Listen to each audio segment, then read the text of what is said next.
السلام عليكم ورحمة الله تعالى وبركاته. مرحبا بكم في قناة بشار.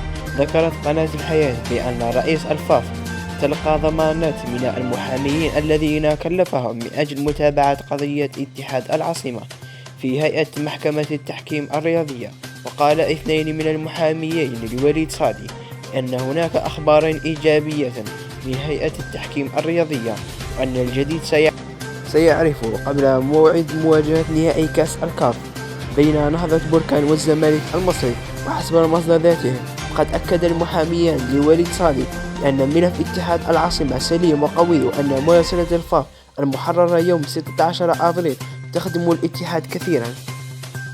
وطالبت هيئة الكاف في مراسلتها بتوضيح ما حدث في مباراة اتحاد العاصمة ونهضة بركان المغربي خلال مواجهة الذهاب والإياب.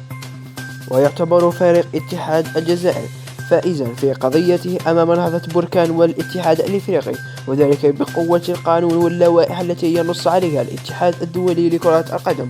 ورغم الوضعية الصعبة المعقدة التي تميز قضية فريق اتحاد العاصمة أمام نهضة بركان المغربي، إلا أن الاتحاد الجزائر في أحسن رواق من أجل كسب قضيته في أروق المحكمة الرياضية الدولية. وذكر مصدر ذاته بأن اتحاد الجزائر سيركز على رفض نهضة بركان اللعب خلال مباراة الذهاب التي سجل فيها الفريق الجزائري حضوره فوق أرضية الميدان بملعب 5 جويلية.